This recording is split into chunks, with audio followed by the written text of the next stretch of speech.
আসসালামু আলাইকুম ভিউয়ার্স। তো আমাদের রাজপুত্র এখন ঘুমাচ্ছে। এই ফাঁকে আদিলের আম্মু রান্না করবে। তো দেখি আদিলের আম্মু আমাদের জন্য কি রান্না করে। তো দেখতে পাচ্ছেন এখানে যে নতুন আলু যে আছে, দেশি আলু, এটা কেটে রেখেছে। তারপর হচ্ছে সিমের বিচি, বেগুন, আর হচ্ছে রিটা মাছ, আর হচ্ছে লাউ শাক। আমরা ওই মাছটাকে রিটা মাছই বলি। আপনারা কে কী নামে বলেন কমেন্ট করে অবশ্যই জানাবেন।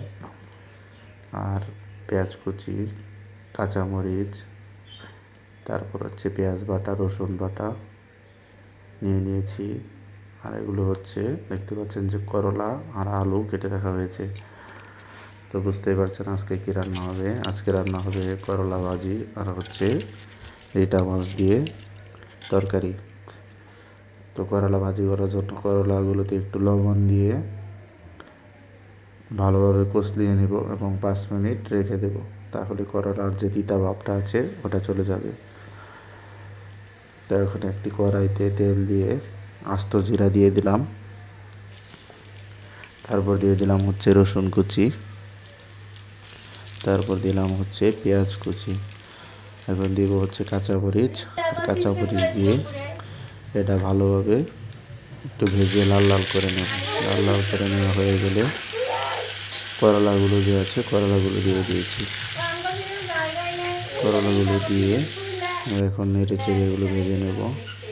আর আপনাদেরকে যে বললাম 5 মিনিট লবণ দিয়ে ভিজিয়ে রাখতে, 5 মিনিট যদি আপনারা করলাগুলো কষলিয়ে লবণ দিয়ে ভিজিয়ে রাখেন তাহলে কিন্তু একেবারেই তেতো লাগবে না খেতে। আপনারা ট্রাই করে দেখবেন।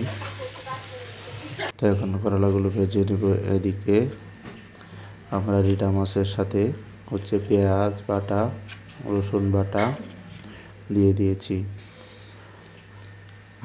আর এখন দিব হচ্ছে, তো এখন লবণ দিয়ে দিলাম। লবণ দেওয়া হয়ে গেলে এখন দিয়ে দিয়েছি হলুদের গুঁড়ি। তারপর শেষে দিয়ে দিলাম হচ্ছে মরিচের গুঁড়ি। এখন এটা এক সাইডে রেখে দিয়ে কড়াইতে তেল দিয়ে দিলাম। তেল দিয়ে দিলাম হচ্ছে পেঁয়াজ কুচি, তারপর দিয়ে দিলাম 2-3টে কাঁচামরিচ কুচি। এইগুলো একটু ভেজে নেব, ভেজে লাল লাল করে নেব। আর রিটা মাছটা কিন্তু আমরা গরম পানি দিয়ে ধুয়ে নিয়েছি, তাহলে যে রিটা মাছের একটা গন্ধ আছে ওই গন্ধটাও থাকবে না। তখন আমরা মশলা সহ যে মাছটা তুলে রেখেছিলাম ওই মাছটা দিয়ে দিলাম। তো এটা একটু এখন তেল দিয়ে ভেজে নেব। তো যখন ভেজে নিব, ভেজে নেওয়া প্রায় হয়ে গেলে তেল উপরে চলে আসবে। দেখুন উপরে চলে এসেছে। এখন আমরা একটু পানি দিয়ে দেব, পানি দিয়ে আবার কষিয়ে নেব। তো বন্ধুরা, এই রেসিপিটা খেতে কিন্তু অনেক মজা হয়। তোমরা অবশ্যই বাসায় ট্রাই করে দেখতে পারো। তো এই দেখুন আমাদের করলা ভাজি প্রায় হয়ে গেছে, আর একটু হবে। তো একটু উল্টিয়ে দিলাম, নাহলে তলায় লেগে যেতে পারে। আর এদিকে আমাদের তরকারি যে মশলাটা এটাও বসে গেছে। এখন আমরা এই মশলার ভিতরে দিয়ে দেবো হচ্ছে আমাদের যে আলু, বেগুন আর সিমের বিচিগুলো রেখেছিলাম ওগুলো দিয়ে দিচ্ছি। এদিকে দিয়ে দিলাম। এখন দিব হচ্ছে লাউ শাকগুলো। লাউ শাক দিয়ে রিটা মাছের এই তরকারিটা কিন্তু অনেক মজা হয়, বিশেষ করে শীতের সময়। আপনারা অবশ্যই বাসায় ট্রাই করে দেখবেন। তো দিয়ে দিলাম, দিয়ে একটু নেড়ে চেড়ে এখন একটু ঢেকে দেবো। আর এদিকে দেখতে পাচ্ছেন আমাদের করলা ভাজি হয়ে গেছে। আর এই দেখুন তরকারিটা অনেক সুন্দর কালার হয়েছে এবং খেতে অনেক মজা হবে আশা করি। তো আপনাদেরকে একটি কথাই বলবো যে আমাদের ভিডিওগুলো যদি আপনাদের ভালো লাগে তাহলে আমার চ্যানেলটি সাবস্ক্রাইব করবেন।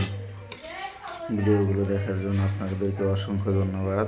আর আপনাদের সাপোর্ট না পেলে আমরা এগিয়ে যেতে পারবো না। তো আপনাদেরকে বলবো প্লিজ আমাদের একটু সাপোর্ট করুন যাতে আমরা এগিয়ে যেতে পারি। সবাইকে ধন্যবাদ। আসসালামু আলাইকুম।